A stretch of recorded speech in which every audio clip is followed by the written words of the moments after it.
Erroen propietateak eta eragiketak.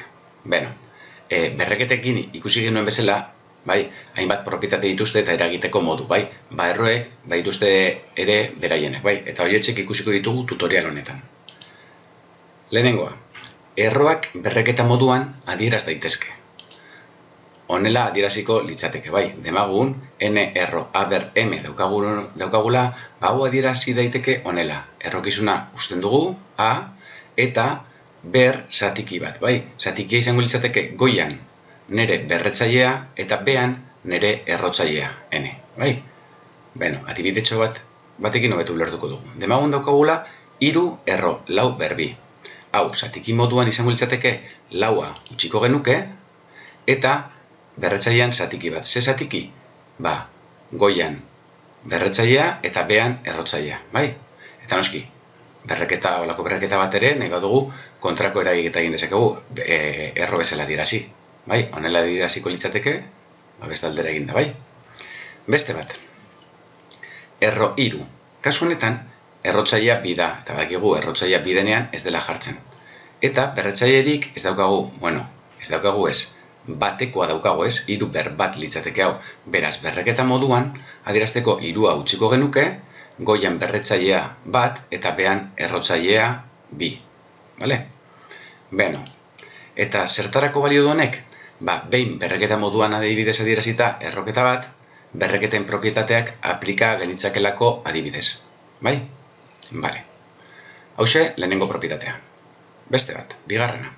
Erroak simplifikatzea. Bale. Errotzaileak eta errokizunaren berretzaileak zatitzaile komun bat dutenean aplika daiteke. Goazen ikustera. Kasu honetan, errotzailea 8 eta berretzaileak 4 badaukate zatitzaile komun bat. Hemen, hau ikusita badakigu erro hau simplifika daitekela. Nola? 8 eta 4-en zatitzaile komun handiena badakigu 4 dela. Beraz, biak zati 4 egin ditzazkegu, bai? Orduan, 8 zati 4 bi izango litzateke ez dela jartzen, eta 4 zati 4 kasu honetan bat ez dela jartzen, bai? Beraz, simplifikatuta erro 10 izango litzateke, bai? Beste adibidetxo bat. Bueno, lehenengo frogatuko dizuet zergaitik egin daitekena, bai? Lehen ikusi dugun moduan, erroketa bat, berreketa bihur daiteke, bai? Bale. Ardezagun adibideko erroketa, bai? Erro hau. Orduan, hau, berreketa moduan, badakigu dela errokizuna uzten dugu, eta ber zatiki bat, goian 4 berretzailea eta bean errotzailea 8. Eta zatiki hau, 4-8-ren, badakigu gainera simplifikatu daitekela. Bai, zati 4 goian eta bean eginda, geratuko litzaiguke 10 ber erdia, bai? Eta ikusten duzuen moduan, berreketa orain berriro erroketa bezala bihurtzen badu erro moduan, erro 10 izango litzateke, bai, hemen dago errotzailea bi eta berretzailea kasu honetan bat denez ez dela jartzen, bai? Eta bikoa errotzailea ere bi ez delako jartzen, holaxe. Bale, beste adibidetxo bat, demagun, 8 erro 16. Bale, kasu honetan ez daukagu berretzailea simplifikatzeko, baina barruko hau faktorizatzen badugu, nik badakit 16 dela bi ber 4. Eta orain bai, 8 eta 4, hauek badaukate zatitzaile komuna, bai, 4. Orduan, zatitzaile komuna handiena 4 denez, biak zati 4 eginda, geratuko litzateke 8 zati 4 bi ez dela jartzen, eta 4 zati 4 bat berretzailean ere ez dugula jartzen. Hauxe litzateke erroak simplifikatzeko modua. Bai, bakarrik errotzaile eta berretzaileak zatitzaile komuna daukatenean egin daiteke. Hirugarrena. Erroak errotzaile komunera bihurtu. Bale. Oso erabilgarri izango zaigu erroen batuketa kenketak egiteko eta baita biderketa zatiketetan ere. Izan ere, gero ikusiko dugun moduan, bat ezinbestean, bai, errotzaile komuna beharko dugu. Orduan, demagun, bi erro hauek ditugula, bai? Bale. 3. erroa eta errokarratua, bai? Bale. Bi hauen 3 eta 2-ren multiplo komuna, bai, multiplo komuna 6 da, bai, multiplo komun hori jarriko diogu bata zein besteari. Orduan, 3. erro hau, 6 bihurtzeko, bai, bider bi egin dugu errotzailea. Orduan, errotzailean bider bi egiten badugu, berrekizuna ere berbi, bale? Biderbi, hemengo berretzailea bat dela, bai, ere biderkatu beharko dugu biderbi, bai? Eta bestean, berdin, hemen 6 jartzeko errotzailean, 2tik bider 3 egin diogu, beraz, errokizunari ere bider 3 egingo dugu, kasu honetan bat zenez, bat bider 3, 3. Beraz, hau, 6. erroa, 25 berbirena, eta hau 6. erroa, 10 berrirurena, bai?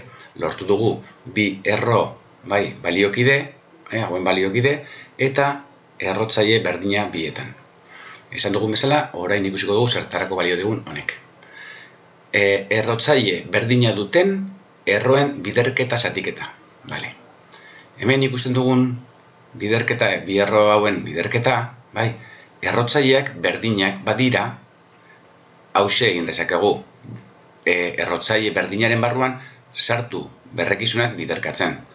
Horregatik, aurreko propietatea batzutan beharko dugu sartu alizateko errokizunak erroketa baten barruan, bai? Adibidetxo batekin hobetu ulertuko.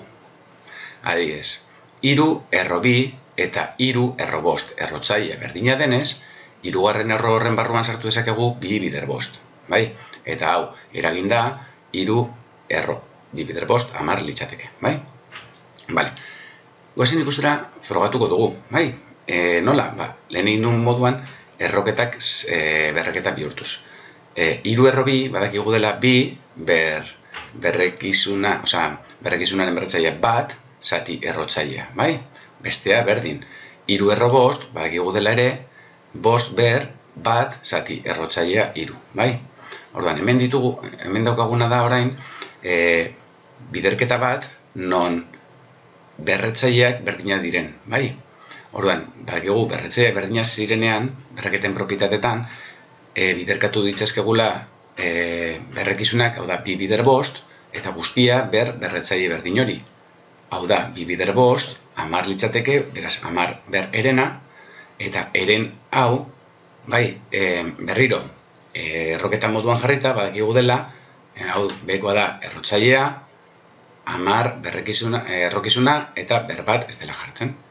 Bai, frogatu dugu, ikusi dugu zuen moduan, hause, ondo dagoela, bai? Bale. Zatiketetan, errotzaileak ere berdina badira, bai, hemen daukadan erroa zati, hemengo erroa, errotzaile berdina direnean, erro baten barruan sartu ditzazket 2 errokizunak zatitzen. Adibidez, 5 erro gehi zati 5 erro 10, hau sartu ditzaket 5 erro eta orain 20 zati 10, bai? Eta kasu honetan, 20 zati 10, egin dezaket 20 zati 10 bidenez, 5 erro 2 geratuko litzateke. Beste bat. Erroen batuketa kenketak. Bale, hause da egin dezakeguna. Kasu honetan, ikusten dugun moduan, hemen daukat, n bider erro bat, gehi m bider erro berdina, bai? Hau daukadanean erroak berdinak direnean dena errotzailea eta errokizuna, bai? Kasu honetan dena erro osoa berdina denean, egin dezaket kasu honetan batuketa denez n gehi m eta bider erro berdin hori. Bai, imaginatu erro honi deitzen direla sagarrak, bai, sagar. Orduan, n sagar gehi m sagar, badakit direla n gehi m sagar, bai? Bueno, adibidetxo batekin hobetu ulertuko dugu. Adibidez, 4 erro 3 erro 5 gehi 3 bider 3 erro 5. Erroak exactamente igualak direnez, bai, egin dezaket 4 kasu honetan gehi 3, 7 eta 3 erro 5, bai? Lehen izan dugun bezala bidatu, 4 sagar, 3 erro 5 deitzen badiot sagar, 4 sagar gehi 3 sagar, badakit direla 7 sagar. Bale, beste adibidetxo bat. 2 3 erro 5, ken 6 3 erro 5. Erroak igualak beraz kasu honetan kenketa denez, egin dezaket 2 ken 6 minus 4 3 erro 5. Bai? Beraz, batuketa kenketak egiteko, erroak izan behar dira igualak. Bai? Bale. Eta azkenengo bat. 7 3 erro 5, ken 6 bider 4 erro 7, ken 6 3 erro 5.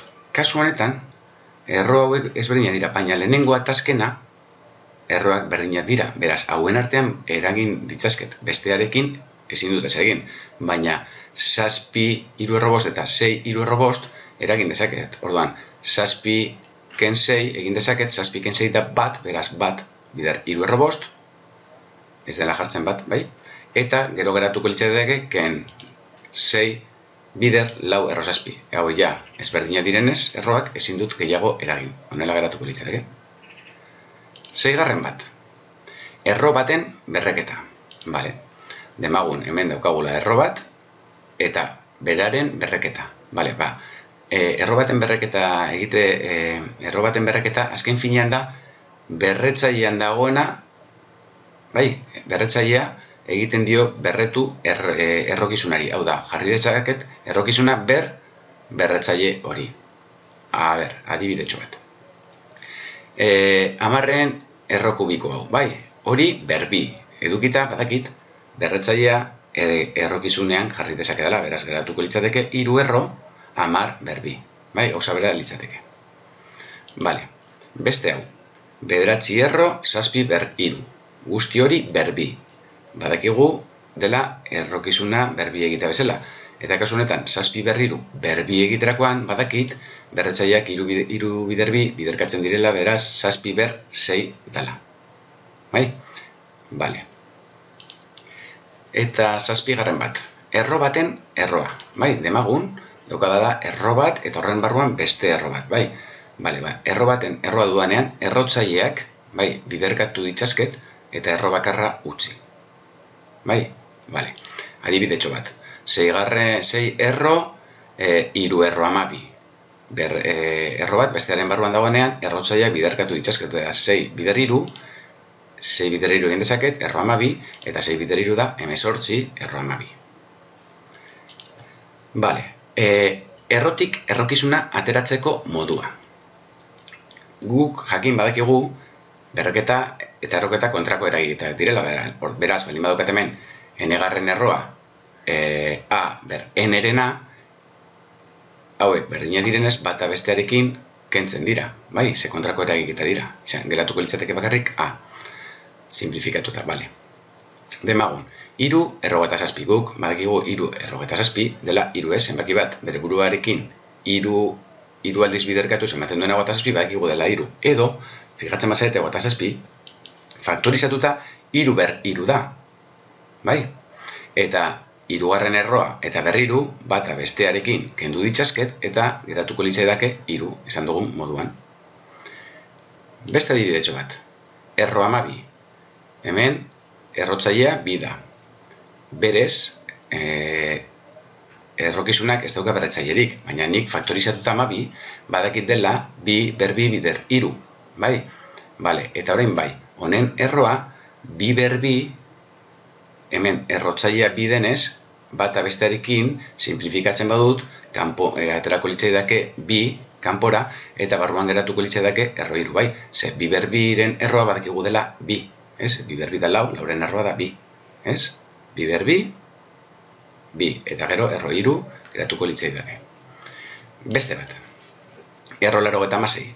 Erro 86, bale, 86 faktorizatu da badakit dela, faktorizatzen baduzue, 2 ber 5 bider 3, bai? Eta erroa da karratua, bai? Orduan, 2 ber 5 badakit dela, zenbat berreketa berbi dira? Ba, da, 2 ber 2, bider 2 ber 2, bider 2, ez? 2, gehi 2 lau, gehi bat, 5. Bale, eta badakit hauetako bakoitza, 2 ber 2 bakoitza dela, 2 ber 2-ren erroa badakit dela 2 bat, eta beste 2 ber 2-ren erroa dela beste 2 bat, beraz, kanpora atera ditut 2, ez? 2 ber 2, bai? Eta zer geratu zait? 5. barruan, bai? Beraz, eta 3koa, noski, beraz, erro barruan geratu zait 2 bat, eta 3 biderkatzen. Eta hau, pizkatxo bat eraginda, kanpokoa 2 ber 2 geratuko litzateke berdin, bider erro 6. Bale. Eta azkenengo bat, izendatzaileen arrazionalizazioa. Bale.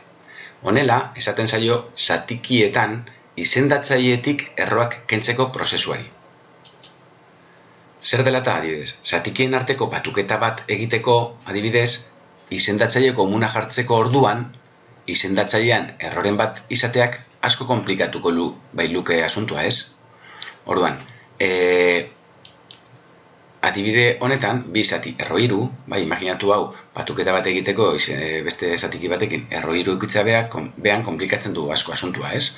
Ba, saiatuko gara, erroak, bueno, beti egin behar dugu, edo saiatu behar gara, erroak behintzet emaitzetan izendatzailetik kentzen. Eta nola egiten da hori? Ba, kasu honetan, erro hiru zerekin biderkatu beharko dut erroa desagertzeko. Ba, begiratu, bider erro hiru, bai? Horren ikusiko duzu zergaitik. Orduan, behan, bider erro hiru egiten badut, goian ere bider erro hiru eginda, azkenean, bider erro hiru zati erro hiru, hau bat da, beraz ez dugu zer aldatzen ari, ez? Behan, biderkatzen badut bider erro hiru, eta goian ere, badakigu ez dugula zatik aldatzen, ez? Erro hiru zati erro hiru, bat da. Orduan, biderkatzen ari gara, bider bat.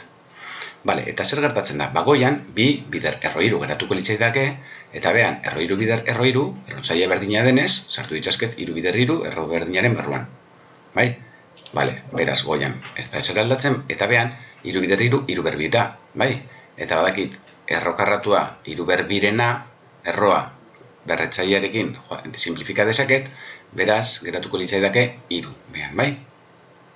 Bale, beste bat. Zazpi zati, bost erro hiru ber hiru. Zer falta zaio hiru ber hiruri desagertzeko? Ba, behan eukiko banu hiru ber bost, kendu nezake, bai, bost erro bost eta ber bost, kendu nezake. Baina, orduan, bueno, beraz, biderkatu beharko dut, behan, bider bost erro hiru ber bi. Daukat hiru ber hiru falta zait, beste bi hiruko heltzeko bostera. Horren ikusiko duzuen moduan, orduan, behan, biderkatzen badut honekin, bost erro hiru berbirekin goian ere bai, eta horrela ez da aldatuko nere zatikia. Eta orduan, goian geratuko litzateke zazpi bider bost erro hiru berbi, eta behan, bosgarren erroa hiru berbi, hiru berri hiru bider hiru berbi, badakit berretzailea, osea, berreketetan berrekizuna bekoa berdina denean, berretzaileak, hau da goikoak, batu egiten direla, beraz, bost erro hiru ber bost, eta goian, ez dugu zer egin. Orain, erro bost eta ber bost simplifikatuta, behan geratuko litzaidake hiru. Horregatik biderkatu dugu, falta zitzaigunarekin, bai, hiru ber hiru daukadanez, nik ber bost nahi dudanez, ba, hiru ber bi dekin biderkatu behar dut, eta bosgarren erroa denez, ba, bosgarren erroa, bai? Bale, beste bat. Bost, zati, hiru gehi erro bi. Bale, kasu honetan, gogoratu behar dugu, ekarri behar dugu berriro gogora, biderkadura nabarmenak. Hau da, gogoratzen zarete geneukanean A gehi B bider aken B dela lehenengoaren karratua ken bigarrenaren karratua? Ba, horrezegatik biderkatuko dut hiru gehi erro bi, hiru ken erro birekin. Behan, horrekin biderkatzen badut, goian ere, horrela, bider bat egingo banu bezala, bai, ez da ezer aldatzen, eta horren ikusiko dugu zer gertatzen den. Markatu, goian, bost, bider hiru ken erro bi, ez, geratuko litzaidake hau, bider goikoarekin, eta behan, hiru gehi erro bi, bider hiru ken erro bi, badakigu dela lehenengoaren karratua, hau da, hiru berbi, ken bigarrenaren karratua, bai, identitate nabarmena dion moduan, orduan erro bi berbi. Eta eragiten jarraituz gero, goian, bost bider hiru eta bost bider erro bi egin behar dut, beraz 15 ken bost erro bi, eta behan, hiru berbi bederatzi, eta erro bi berbi, badakit dela erroa kentzen da berretzailearekin, beraz geratzen zait bi. Eta besterik gabe, goian ezin dute zer egin, eta behan bederatzi gen bi, zazpi. Bale? Hau litzateke, kasu honetan, erroa izendatzailetik kentzeko moduan. Bueno, honetzek izan dira propietate guztiak, bai? Berreketekin ikasi genuen bezala, hauek kontrolatu behar ditugu, bai, elkarrekin kombinatuko ditugulako, gauzak simplifikatzeko, edota eragiketak egiteko, bai? Baina, bueno, ikusiko duzue, apurka-apurka nola kontrolatuko ditugun.